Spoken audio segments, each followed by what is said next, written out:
And we are live on June 21st, 11 p.m. Eastern Time, 2019. My friends, welcome back to our live broadcast. We're here with Matthew Pose. How you doing, Matt? I'm good. How are you?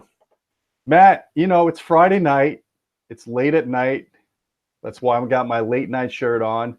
And we are going to discuss a very polarizing topic, but we're going to try to be as non-polarizing as possible, non-political as possible, obviously, because of the implications. But it's something that's affecting the audio industry. And we're seeing this now. We're getting letters from manufacturers. For example, Emotiva just released a letter that they're going to be increasing their prices, all because of the Trump tariff and the tariff on what's going on with products that are made in China. I think it was up to 25%. I think the third or the fourth tariff are now in effect. And it's starting to really ring home now with consumer products that are manufactured in China, as well as products that are assembled in the USA with globally sourced parts. So I would like to first say to everybody that's watching, we are not a political website. We try to keep very neutral with politics. I know we all have our political views. I'm not here to bash Trump. I'm not here to bash the Republicans. I'm not here to praise the Democrats, because let's face it, both political parties have their problems. This country is kind of broken politically. I think everybody can agree on that. So what I want to do is talk about the policy, how a bad policy is really affecting consumers, and it doesn't necessarily have the intent that the policymakers are hoping it would have. Well, in fact, it's backfiring and it's hurting the average Joe, you and me, that want to go out and buy equipment, because it's reducing our purchasing power. And in a sense, it's a new tax on consumer goods. So I just want to make that caveat out there, guys. We're not here to bash any political party, so please be gentle in the comments. And Matt, I'm going to turn this over to you because you came up with a great outline of points of discussion. And I'll butt in every now and then when I have a point I want to interject as well. Sure. Yeah. Well, the first thing I'll just say when we get into this is you called it a bad policy, and I think that the effect that it's having on the industry caught our attention such that we wanted to talk about it, because the implications are a bit scary for us. We love this industry. We love the companies that exist. There's a lot of big and small American and international companies that are being impacted in ways that were unintended. But I think that there are people who support this policy that would say it's a good policy, and the effect that it's having is just a consequence that you would have to deal with. In other words, in any war, there's battles to be fought, and there are people who are lost. And in this case, what we're seeing is a part of the industry that's being lost because of this, or could be threatened as a result of this. And I think that whether that's good or bad depends probably on your views on the situation. And our goal really is not to get into that so much as to talk about what this policy is, what's going on, and what these potential unintended consequences, as you mentioned, really are. So as has already been mentioned, and we wrote in an article earlier, Trump put in place tariffs on about $50 billion initially worth of goods coming out of China. Now, a lot of people would say, well, why would they do that? Well, in many ways, it was the start. It was protectionist in nature, and it was the start of a trade war. And it had a very laudable intent, which was to reduce the trade deficit with China. It really was to reduce the trade deficit in the United States across the board. Our trade deficit is astronomically high. And there are people on both sides of the aisle who would argue, some in favor and some against, that this is, a problem or not. Why is it not a problem? Because our industry, in this country, industry really shifted out of this into other countries, and we really became much more of a service industry focused economy. What that means is we tend to provide mostly things like banking, software development, advertising, design work, things like that. And certainly that is what we've become known for. The classic concept of manufacturing as an industry has really moved mostly into other countries, China being the biggest by far. Now, some people might say, how did that happen? Well, it happened because actually Reagan helped to open trade up with China, and it became obvious that we could use them essentially as a manufacturing hub for the majority of goods in the US. And that was the start of this process. So it started quite a long time ago.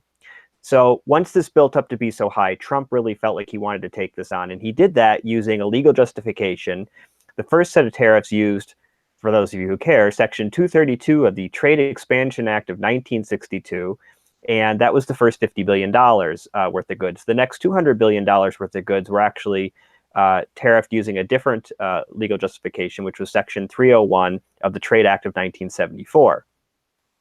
Now, the actual value of those tariffs has ranged. 25% is the number that gets passed around a lot, but actually some goods were increased by 10% more than what already existed. So what does that mean? Well, some goods actually already had tariffs on them that exceeded 25%. And so it made more sense to actually add an additional amount in order to make it hurt more, if you will. And so 10% was added. And I'm not an expert, so I'll just say some people may say, oh, no, there were things that were 15% and they became 25%. There's thousands of items in this list, and I've never gone through all of them. So I'm kind of just trying to give a high-level overview, and I get that some of these facts may be slightly off in that regard. So again, the impetus was to offset the trade deficit.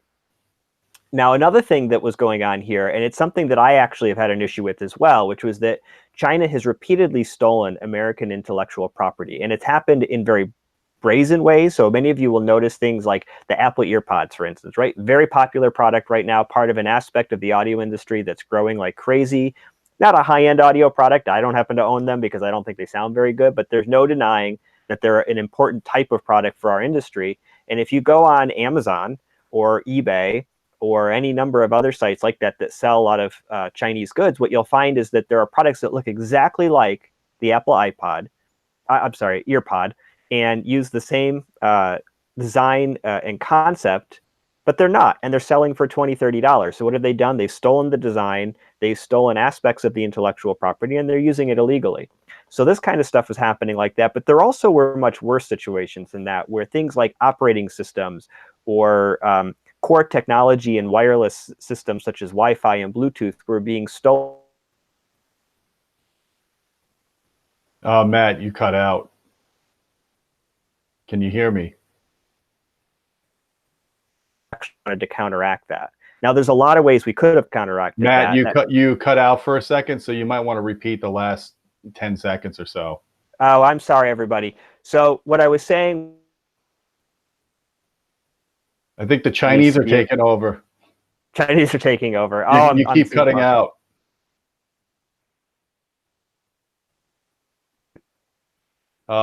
I'm not sure if you're having internet problems or something, or if it's Google Hangouts, but I don't hear you right now. You there, Matt?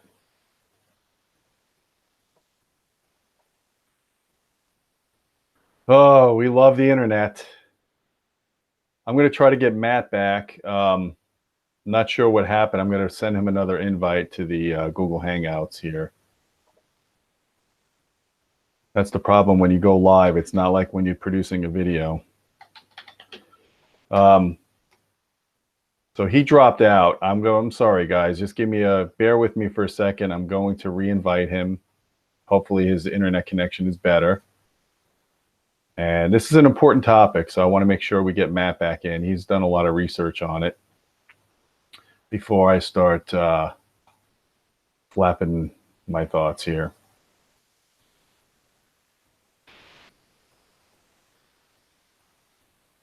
Okay, so while we're waiting for Matt, I'm going to I have some interesting stuff here. I've got Matt. Are you back?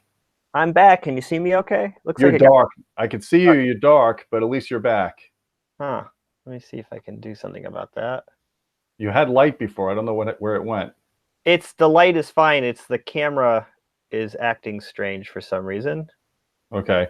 While you're situating that, I thought it'd be a good time to basically go over some quotes that we got in the industry from manufacturers about how the Trump tariff is affecting their business.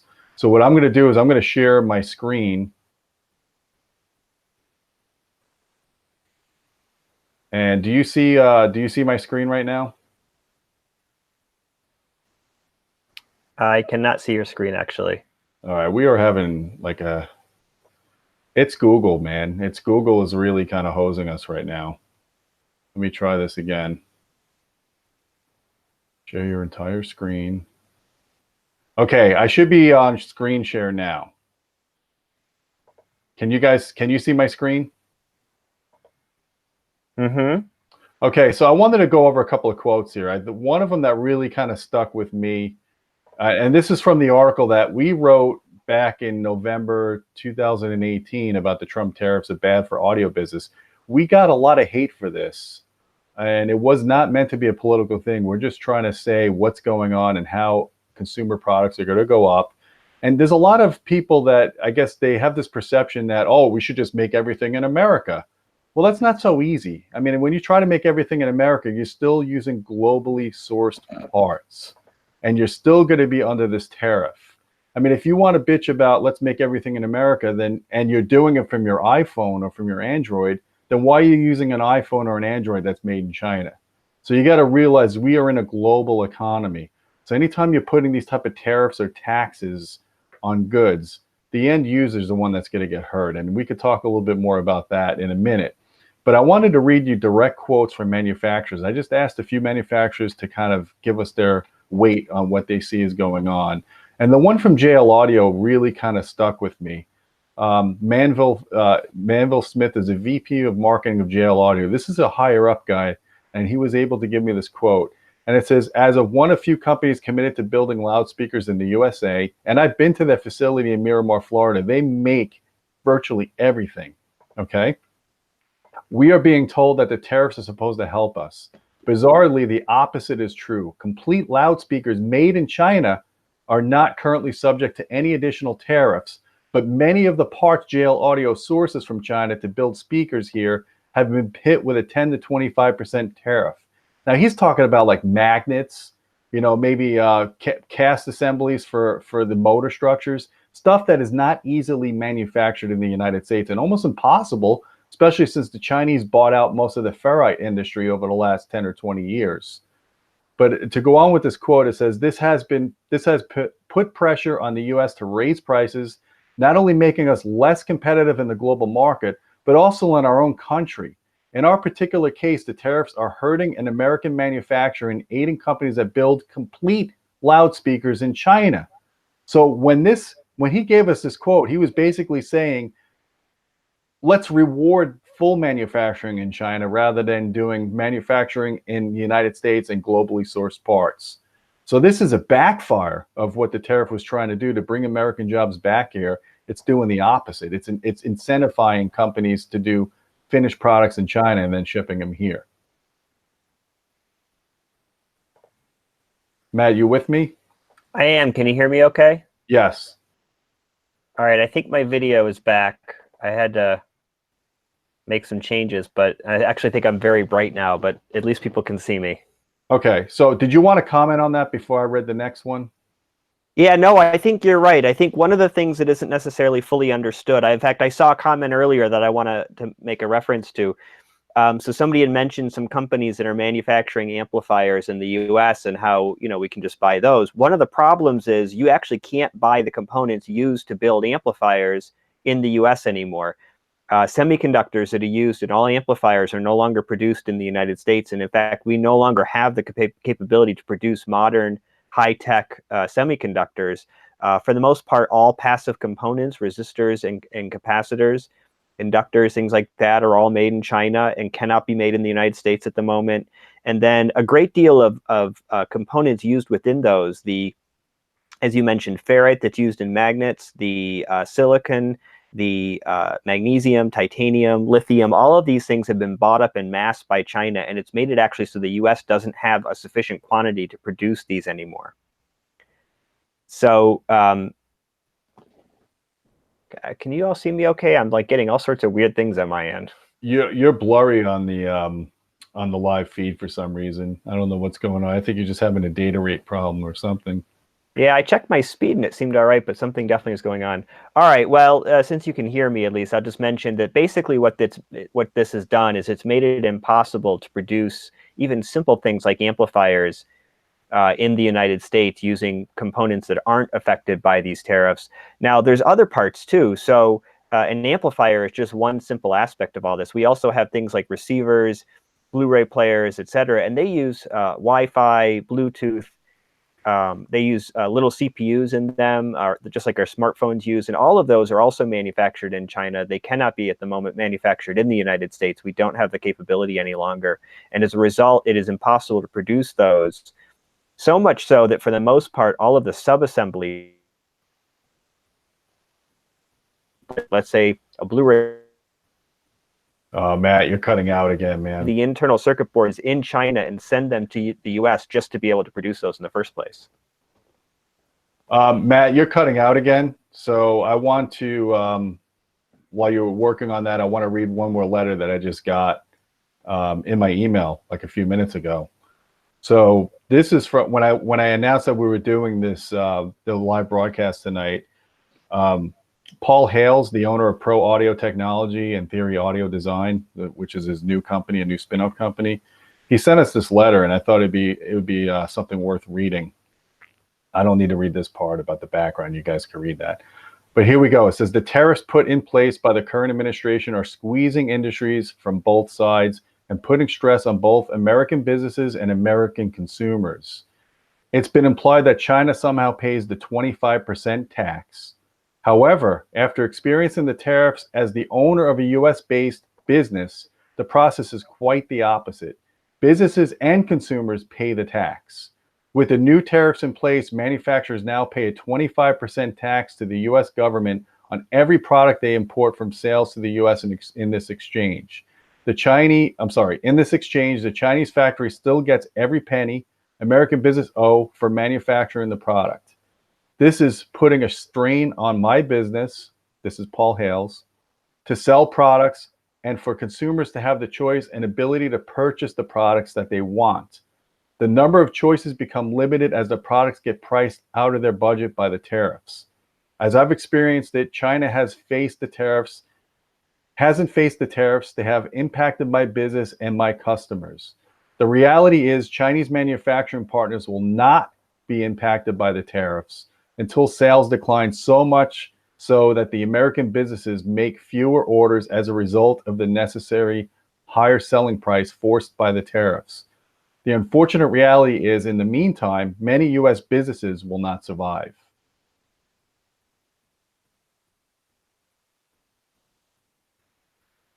So hopefully, are you with me, Matt? Yeah, you started cutting out on me that time. I don't know if everybody else heard it, if it's really just on my end. I've actually done some speed tests while we're on this, and I get perfectly fine speed, so I don't know what's going on. People are joking that China's hacking me. That could be. Yeah, you know, and you see, we still see people in the comments saying America first, deal with it. I don't think people understand what's going on here. We are not dealing with it with this tariff. What we're dealing with is the consumer is the one that's getting hurt. And it boggles my mind that people can't see that. It's not about Trump. Well, it is about Trump because it's his policy, but it's not about Democrat or Republican. This is about being an American. This is about being able to have as much purchasing power behind you as you can and not have bad policies kind of screw you and screw your wallet, while the people that are abusing the trade policies, that are stealing intellectual properties, you know, they go scot-free, because I don't see how this is going to help protect our intellectual property. Mm-hmm. Yeah, I actually think the intellectual property issue, which is a very significant one, probably needs to be addressed in a different manner. I think that essentially an international court is one option. I also think basically forcing them to the table to talk about these issues and take it more seriously. I understand why tariffs are being used for that purpose, but I actually think, unfortunately, they're more hurting us and increase the likelihood of more intellectual property theft. You know, one worry that I have is that with the pressure we're putting on companies, like, I may pronounce their name wrong, but Huawei, that large Chinese telecommunications company. So essentially, by forcing them to develop their own technology and not use anything from American sources, the reality is they can't. They don't have the ability to create things like Bluetooth, or the cellular modems using no American patents. Qualcomm has way too many for that to be true. And so what would happen, I think they're not going to go out of business. They're simply going to copy the designs they already have, claim it's their own. And so actually that process increases the likelihood of IP theft. Right. You know, someone's saying, well, why can't some smart American business person start start a business like one in China over here. And again, you cannot produce certain things in the USA that you do in China. China really has, such lackadaisical pollution policies. You could do it, but do you want to wear gas masks when you go outside? Yeah, I think it's actually even more extreme than that. So there's been articles that have been put out, and I don't mean like news articles. I mean actual journal articles by professionals who have looked at this from a business standpoint to find out what it would take to bring back high-tech manufacturing to the U.S. And what they've noted is that we don't have currently the education system necessary to train a high-tech workforce at that level. So we can train very high-level engineers. We can make PhDs and master's level engineers, even bachelor's degree engineers. But this is actually more like bachelor's or slightly below that that's needed on a very large scale. It's very specific technology training that's needed. It's more like what we would typically consider to be trade school. And we don't have the trade schools for that particular area right now. So we don't have the education ability. We don't have the workforce. We'd actually have to import most of the workforce. It's estimated that if we were to be able to build a clean room environment to produce semiconductors in the US, probably 70 to 80% of the workforce would have to come from places like China and India. And it would probably take us 10 to 20 years just to catch up in our education system to bring our own workforce up to snuff. So that's one of the big problems. The other is that we actually don't have the ability to produce those clean room manufacturing environments in the US at the moment. And we would actually have to buy Chinese-made manufacturing equipment, or there are some, Germany also makes them, there's a few other countries, and bring those over to the US in order to be able to do that. So the real problem goes beyond just our pollution rules and also actually the ability to even set the whole thing up in the first place. And, the other thing I'd like to bring up, and I know this is going to be polarizing as well, but if we're going to, let's say we do this tariff, let's say it can work, and it could punish China, and we can get a better trade deal going. Why are there so many exclusions? Why are most Apple products excluded from the tariff? Why is Nike excluded from the tariff? And why are all the Trump businesses excluded from the tariff? Because most of the stuff that the Trump family makes is done in China. They're not paying the tariff on their companies. To me, that's hypocritical. Why aren't we going after Apple? Why aren't we going after Nike? Yeah, the impression I'm getting is that companies, at least like, I can't speak to Trump's own companies, but what I've heard is that companies like Apple and Google are only getting temporary reprieves from this, and that basically they're looking for answers because, as I understand it, it could really kill them as an industry. And those are huge companies who right now can actually probably afford to absorb some of these costs. If you don't mind, I would even steer us in another direction and say, what worries me is the small companies. What worries me is that when this war is over, even if it works, what would be left of our industry? I think companies like Emotiva, Outlaw Audio, ATI, and others, SVS, that are made in, well, they're not all made in the US, but they are US-based companies, may not exist at the end of this. RBH Audio is another one, which is largely made in the US, but can they weather through these tariffs? And I don't know that they can. From what we're hearing from them, maybe not. Yeah. Well, you mentioned Emotiva, and that's kind of why I decided we should do this topic tonight, is because they put a letter up last week about how their prices are going up, I think in July 1st. And not all their products. I think their processors are excluded, but some of their amplifiers are going to go up 5% or whatever. And they said that they're absorbing some of the tariff themselves, and then they're increasing the product price as well to make up for the tariff. Now, I understand where they're coming from. I know that there's going to be costs that go up. To me, though, if you want to be transparent about increasing your costs over the tariff, that should be an itemized deduction. When you're in the shopping cart, the price of the product should still be the same, but then there's a tariff fee on top of that. Because if Trump ever actually works a deal out with China and the tariffs go away, I question whether Emotiva will lower their prices again once that happens.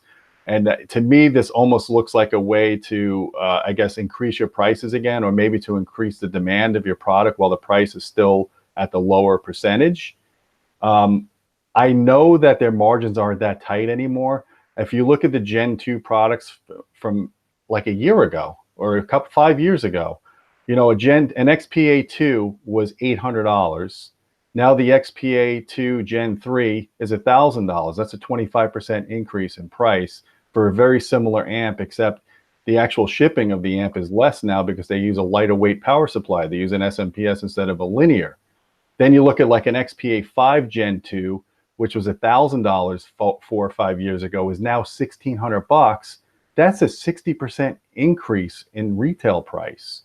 So I know they have the margins, and I know that, you know, it makes me wonder whether they're using this tariff excuse as a way to boost sales temporarily, or as a way to increase the product price, to sneak the product price up.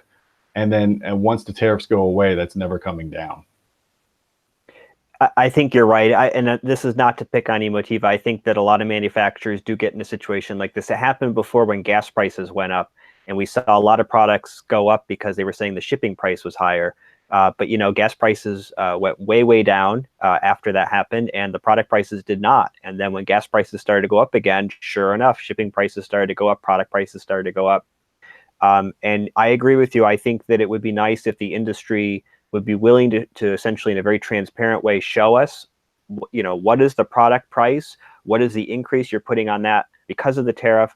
Leave that like a tax, so it's open, so we can see it, so that, you know, if a deal is met, which is what many people think will happen, and I'll be honest, I think it will happen too, even if I don't love these tariffs, that those prices can come back down, you know, equal to the amount that they had to go up before.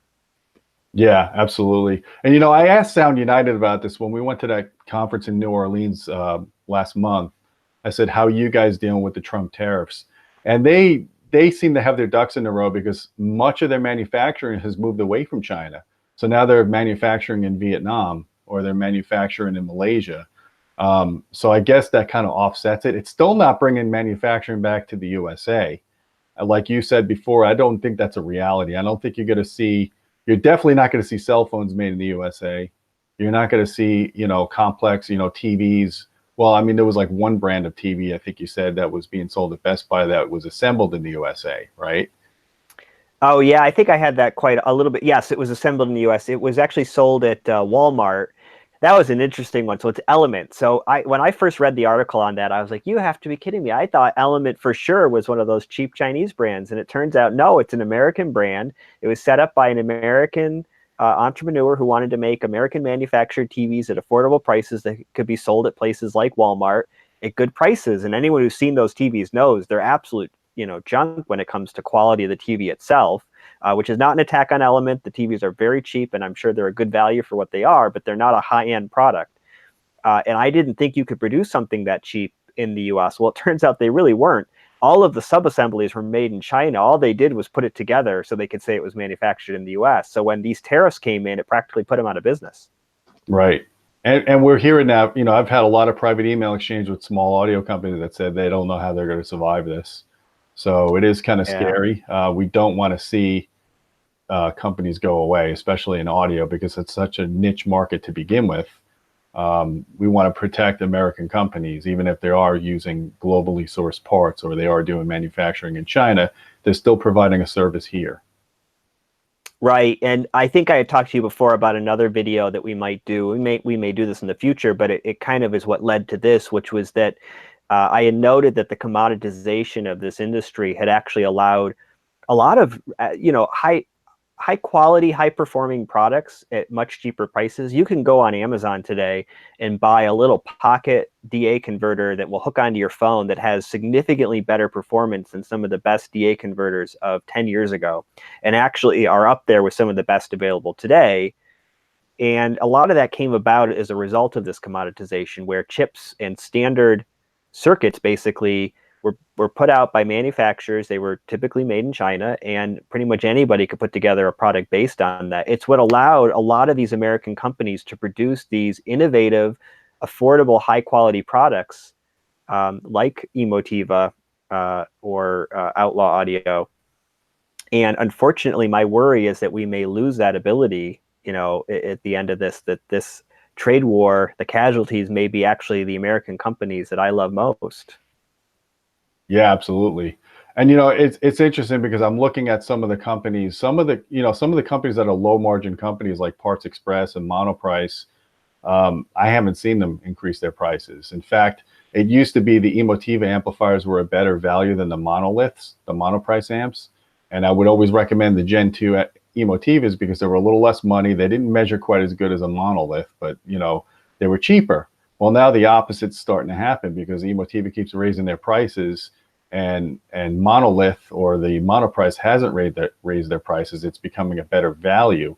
And my concern, I know this is kind of a separate topic, is I hate to see small audio companies that start and have a good reputation, and over time they price themselves out of the market. I mean, we saw that happen with a Canadian company, Axiom Audio, years ago. Their products are so expensive now that you don't even see them discussed on forums. So I hate to see that happen with Emotiva, because Emotiva has excellent engineering. They've got a good vision with the modular design. The processor, that the RMC1 that's coming out, or that is already out, has some unique features in a processor that you don't get in products that are under 10 or 15 grand. So I don't want to see companies like that go belly up, or suffer from bad policy making, and also by overpricing themselves out of the market. Yeah, I think we ragged on them a little bit, and apparently took some heat for it. So I'll just say, because you're talking about it now, even if we don't agree with everything that companies like that are doing, those are companies we like. I think you and I both agree that that's a good company, even if not everything they've done recently is how we would do it. And we understand why they've made some of the decisions they've made, but a lot of their products still provide high value, but rely very heavily on foreign manufacturing, international parts procurement. I think. Go ahead. Sorry. Oh yeah, and to Emotiva's defense, they're not producing whole products in China and shipping them here anymore. They're doing the sub-assemblies in China, bringing it to their factory in Tennessee. So they're employing local workers to put to stuff their card cages, to put the amplifiers inside the cages. So they are bringing some manufacturing back to the USA. That's a good thing, and that's probably why some of their costs have went up over the last 4 or 5 years as well. Yeah, for sure. So the other thing I was going to mention was when you said that the monoprice products hadn't gone up yet, and some of the Parts Express. My guess is that they may in the future, and that part of it is that they've probably got a large stock right now that it keeps the price down. They also may be eating some of the increase for the moment. But what I've heard from I've talked to some small companies with small margins, and what they've told me is, because they had already purchased before the tariffs came in, or they had already made their deal essentially before the tariffs came in, the prices were sort of fixed for them, and that allowed them to procure for a certain period of time. And what they've told me is that they're a little bit concerned on what might happen in the future. They don't really know.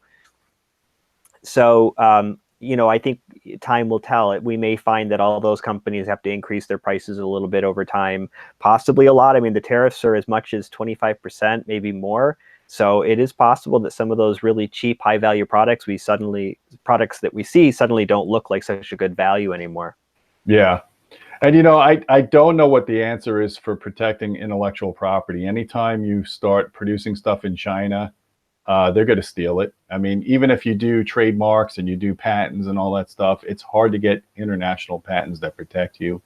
I've seen it happen with speaker companies all the time, man. You see, rip-offs of. You used to see rip-off of Valadyne subs. Then you started seeing rip-off of, even RBH had to deal with it. A small company like RBH was getting their products ripped off constantly when they were doing some of their product producing in China. I don't know what the solution for that is, because ultimately I don't think we're going to bring everything back to the USA. So we're always going to be victims of intellectual property theft. Sure.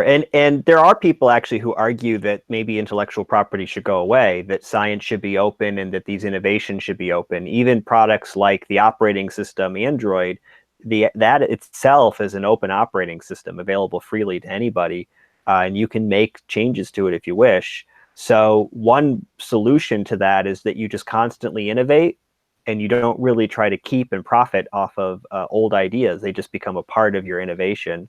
I think that's not a bad idea. The other one is that I think that we should, I'm a strong believer actually in improving the education system in the US, and I think that we should consider improving our ability to do high-tech manufacturing. I wouldn't mind seeing that come back. I'm not saying that I want to live in a polluted society, but I think that with enough smarts, which I'm sure we have, time and money, and enough interest, we probably could find ways to produce a lot of these products in a cleaner way. If we really believe in this country and in this society, if we believe in this world, I don't think we want to be manufacturing or consuming products that are manufactured in a way that destroys it either.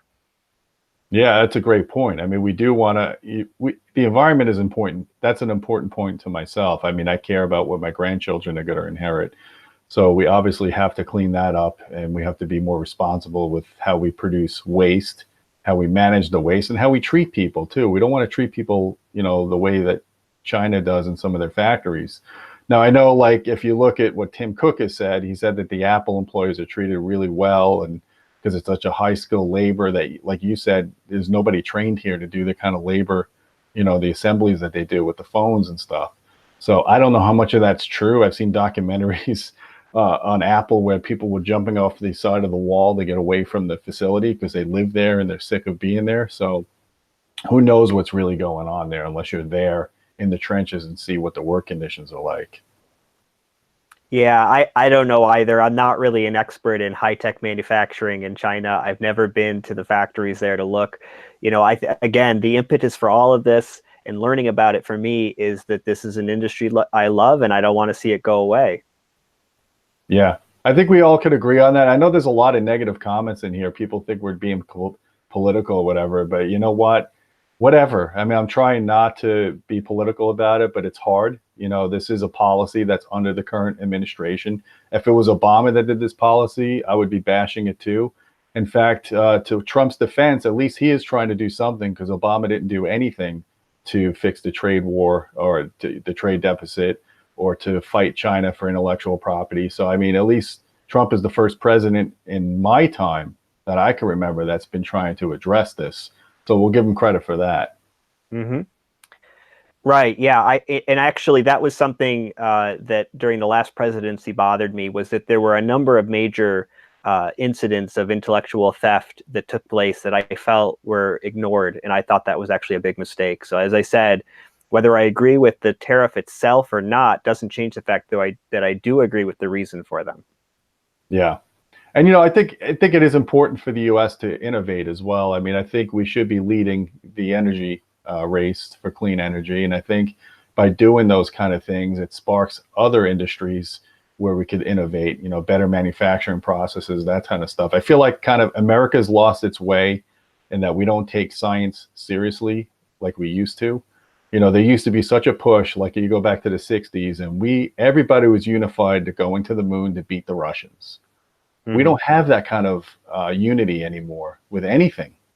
So it would be nice if we had some decent politicians that would energize their bases and they could all agree and have more bipartisanship and have an initiative, have a clean manufacturing initiative or something, and incentivize companies to come back and do more stuff here. I mean, that would be nice.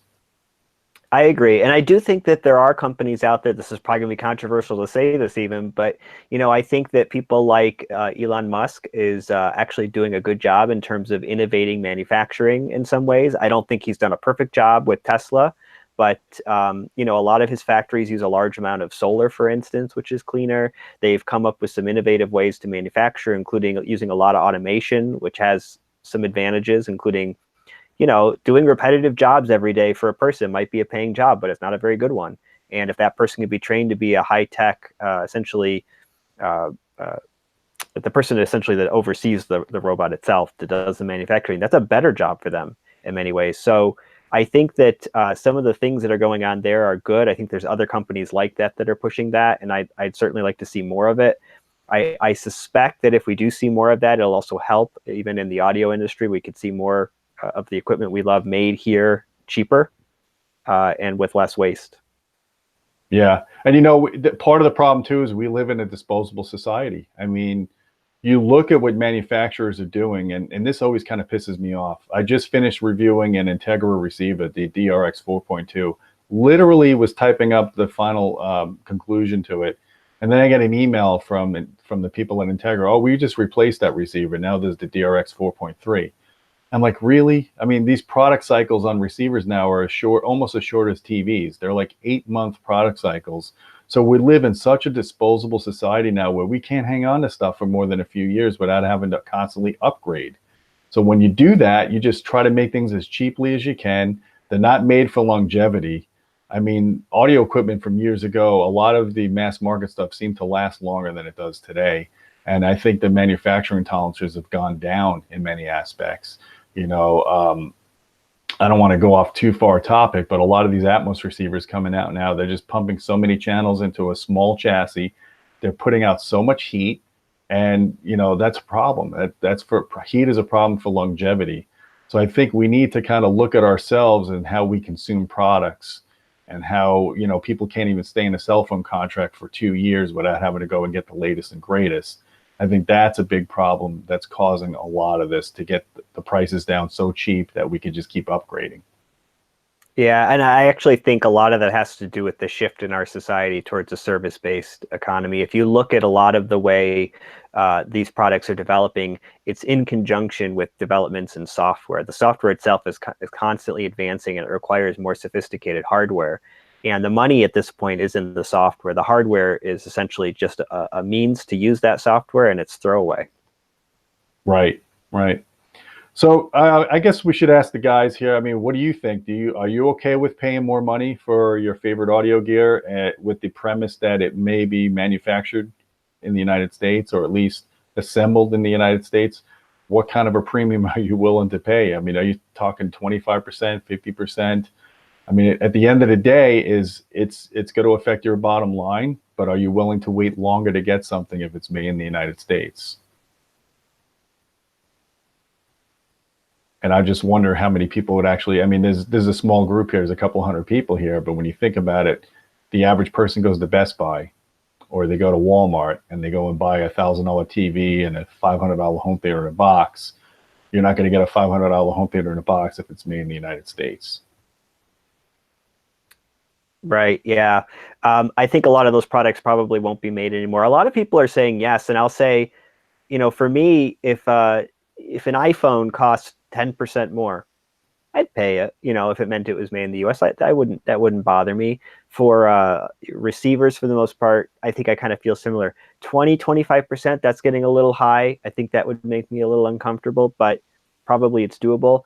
I think what bothers me is more that I'm hearing from companies that actually they feel that even 25% is enough, that they just would have to go out of business. And that's a different issue than just would you pay it. Someone says buy Bryston, and you know, that's an interesting topic, because Bryston, their stuff lasts. Okay, their stuff's very expensive, but it lasts.